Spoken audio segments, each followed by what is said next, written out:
열왕기하 14장. 이스라엘의 왕 여호아스의 아들 요아스 제2년에 유다의 왕 요아스의 아들 아마샤가 왕이 되니 그가 왕이 된 때에 나이 25세라. 예루살렘에서 29년간 다스리니라. 그의 어머니의 이름은 여호와따니요 예루살렘 사람이더라. 아마샤가 여호와 보시기에 정직히 행하였으나 그의 조상 다윗과는 같지 아니하였으며 그의 아버지 요아스가 행한 대로 다 행하였어도 오직 산당들을 제거하지 아니하였으므로 백성이 여전히 산당에서 제사를 드리며 분향하였더라. 나라가 그의 손에 굳게 섬에 그의 부왕을 죽인 신복들을 죽였으나 왕을 죽인 자의 자녀들은 죽이지 아니하였으니 이는 모세의 율법책에 기록된 대로 함이라. 곧 여호와께서 명령하여 이르시기를 자녀로 말미암아 아버지를 죽이지 말 것이요 아버지로 말미암아 자녀를 죽이지 말 것이라. 오직 사람마다 자기의 죄로 말미암아 죽을 것이니라 하셨더라.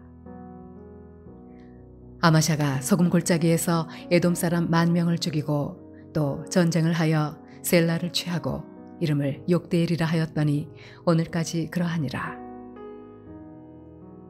아마샤가 예후의 손자 여호아스의 아들 이스라엘의 왕 요아스에게 사자를 보내 이르되 오라 우리가 서로 대면하자 한지라.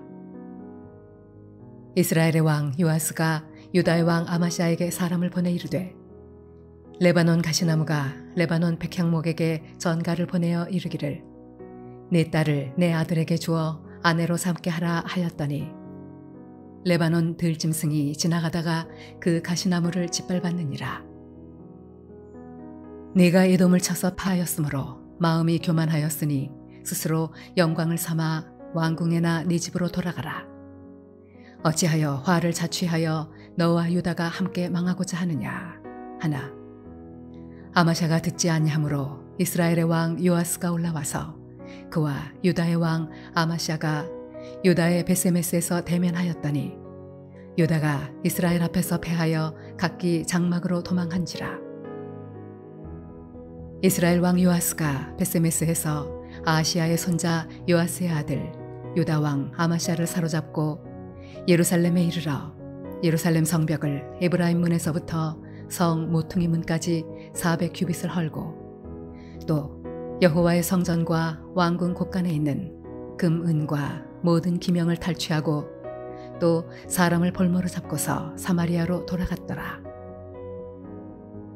요아스의 남은 사적과 그의 업적과 또 유다의 왕 아마샤와 싸운 일은 이스라엘 왕 역대지략에 기록되지 아니하였느냐. 요아스가 그의 조상들과 함께 잠에 이스라엘 왕들과 사마리아에 함께 장사되고 그의 아들 여로보암이 대신하여 왕이 되니라. 이스라엘의 왕 여호아스의 아들 요아스가 죽은 후에도 유다의 왕 요아스의 아들 아마샤가 15년간을 생존하였더라. 아마샤의 남은 행적은 유다 왕 역대지략에 기록되지 아니하였느냐. 예루살렘에서 무리가 그를 반역한 고로 그가 라기스로 도망하였더니 반역한 무리가 사람을 라기스로 따라보내 그를 거기서 죽이게 하고 그 시체를 말에 실어다가 예루살렘에서 그의 조상들과 함께 다윗성에 장사하니라. 유다 온 백성이 아사랴를 그의 아버지 아마샤를 대신하여 왕으로 삼으니 그때 그의 나이가 16세라. 아마샤가 그의 조상들과 함께 잔 후에 아사랴가 엘랏을 건축하여 유다에 복귀시켰더라. 유다의 왕 요아스의 아들 아마샤 제15년에 이스라엘의 왕 요아스의 아들 여로보암이 사마리아에서 왕이 되어 41년간 다스렸으며 여호와 보시기에 악을 행하여 이스라엘에게 범죄하게 한 느밧의 아들 여로보암의 모든 죄에서 떠나지 아니하였더라.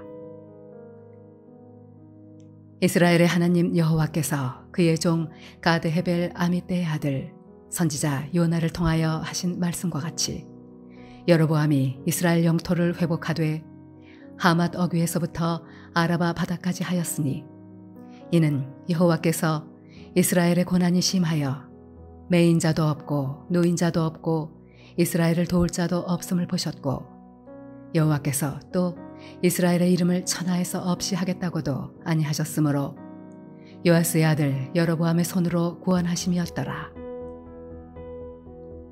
여로보암의 남은 사적과 모든 행한 일과 싸운 업적과 다메섹을 회복한 일과 이전에 유다에 속하였던 하맛을 이스라엘에 돌린 일은 이스라엘 왕 역대지략에 기록되지 아니하였느냐.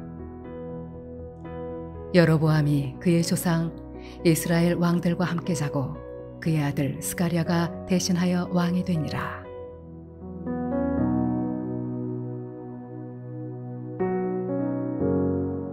할렐루야. 사랑을 무리하는 교회 성도 여러분, 오늘 하루도 믿음 가운데 승리하는 귀한 삶이 되시기를 바랍니다.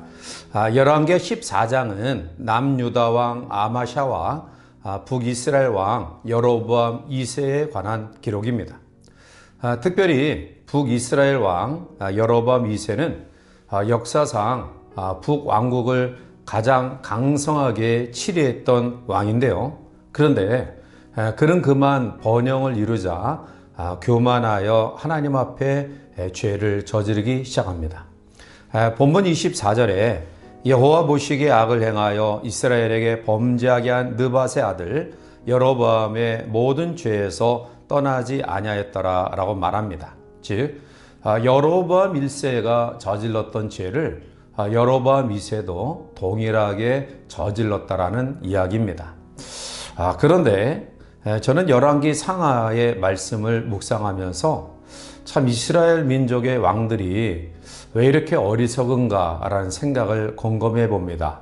그 이유는 그들의 선진들이 여호와의 계명을 지켜 행했을 때는 하나님의 놀라운 축복을 받았지만, 그런데 하나님의 명령과 규례를 어긋나 그들이 범죄했을 때는 하나님의 징계와 또 심판을 받았음을 익히 알고 있었습니다. 그럼에도 불구하고 그들은 왜 하나님 앞에 이 악을 행하여 심판과 징계를 받았는지 참 이해하기 어려운 부분입니다. 아무튼 간에 남유다 왕 20명 가운데는 그래도 8명의 왕이 선정을 베풀었는데요. 북이스라엘의 19명의 왕 가운데는 단 한 명도 선정을 베풀지 않았습니다. 왜 북이스라엘 왕들이 한 명도 하나님 앞에 선정을 베풀지 못하고 악을 저질렀는가를 오늘 말씀 속에 몇 가지 묵상하며 또 함께 교훈을 얻고자 하는데요. 그들은 먼저 조급함 때문에 하나님 앞에 선정을 베풀지 못했음을 발견하게 됩니다. 우상을 섬기는 것은 인내할 필요가 없습니다. 즉 우상 숭배는 보여지는 형상을 만들어 섬기기 때문에 더 확실하게 우리의 마음속에 느껴질 수 있다라는 거죠. 만질 수 있고요. 또 눈에 보일 수 있고요. 그리고 우리의 마음속의 그것을 느낄 수 있습니다. 자, 따라서 내 성에 무언가 붙잡고 있다라는 그러한 확신을 가지기에 사실은 보여지지 아니하는 하나님보다 보여지는 우상을 섬기는 것이 더 편리하고 익숙하겠죠. 과거 여로보암이 금송아지를 만들어서 우리를 인도하신 신이다 라고 이야기한 것은 모세가 이스라엘 민족을 광야 인도하는 가운데 시내산에서 하나님의 계명을 받으러 올라갔던 40일의 기간을 참지 못하고 아론을 중심으로 금 우상을 만들어서 이것이 우리를 인도하여 낸 신이다 라고 이야기했던 것과 별반 다를 바 없습니다. 이스라엘 민족은 광야에서 모세가 시내산에서 하나님의 계명을 받아 내려올 때까지 참고 기다리고 인내했어야 됐는데요. 그러지 못했습니다. 그것은 바로 하나님은 보이지 않고 눈에 보이는 우상은 너무 쉽게 우리에게 잡히기 때문입니다.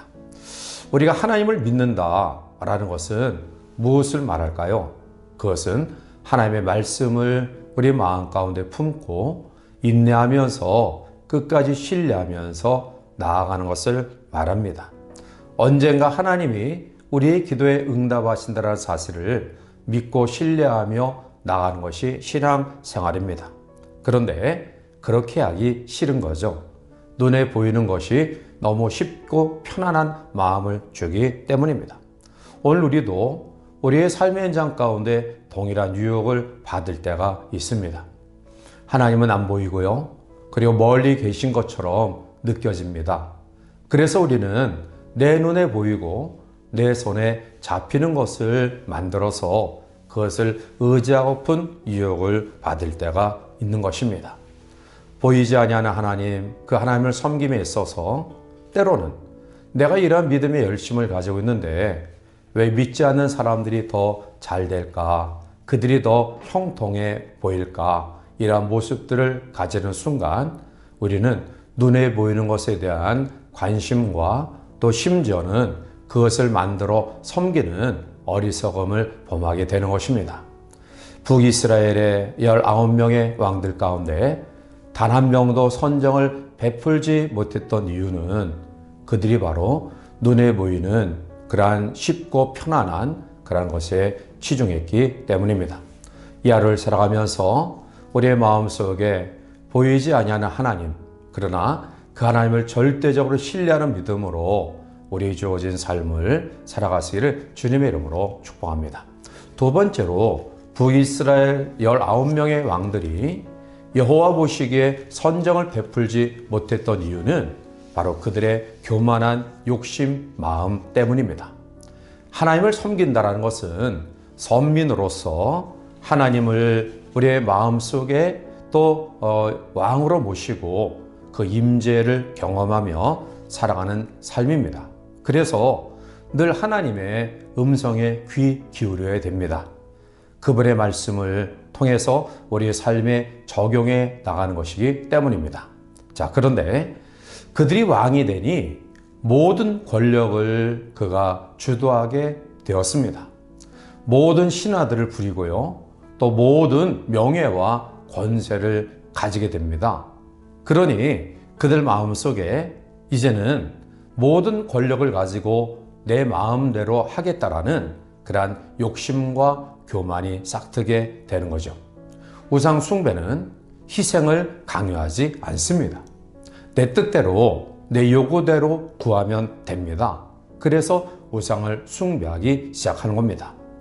사랑하는 성도 여러분, 우리는 우리의 생활 가운데 어떠한 경우에도 하나님의 말씀을 신뢰하고 또 그 약속의 말씀이 우리에게 응답되어지기까지 인내하는 믿음을 가지고 살아가야 될 것입니다. 만약 눈에 보이지 않는다고 해서 우리의 믿음의 삶을 포기한다고 한다면 우리는 어느덧 보여지는 우상을 숭배하는 마음으로 바뀌게 될 것입니다. 믿음의 주여 또 온전케 하신 예수님을 소망 가운데 바라보는 귀한 성도들 되시기를 바랍니다. 그럴 때 하나님은 반드시 우리의 삶 속에 놀라운 기적의 은혜를 허락하실 줄 믿습니다. 사랑하는 성도 여러분, 우리의 삶 가운데 언제든지 보여지는 것에 관심을 가지고 그것을 숭배하고픈 유혹을 받을 때가 있을 것입니다. 그러할 때 조급한 마음을 버리시기 바랍니다. 그리고 내 마음대로 내 뜻대로 행하고자 하는 욕심과 교만을 버리시길 바랍니다. 그러면 하나님을 의지하게 될 것이고요. 또 하나님을 의뢰하여 믿음 가운데 거할 때 반드시 합력하여 선을 이루시는 하나님의 아름다운 결과를 맛보게 될 것입니다. 이 하루도 오직 여호와 하나님만을 경외하며 주의 말씀 가운데 거하는 성도들이 되어서 하나님 인도하심 속에 거하는 복된 하루가 되시기를 주님의 이름으로 간절히 축원해 드립니다. 함께 기도하시겠습니다. 사랑의 하나님, 은혜를 감사합니다. 이 하루를 말씀과 찬양과 기도로 출발하게 하심을 감사하며 우리의 생애 속에 언제든지 여호와 하나님만을 경외하는 섬김의 믿음을 가지기를 원합니다. 그래서 우리의 마음속에 너무 편안함을 추구하지 않게 하시고 또한 우리의 뜻을 이루고자 하는 교만한 마음을 버리는 우리 모두가 되어서 여호와 하나님 앞에 인정받는 경외와 섬김의 신앙을 통해 승리하는 우리 성도들에게 인도하여 주시옵소서. 예수님의 이름으로 감사하며 간절히 기도하옵나이다. 아멘.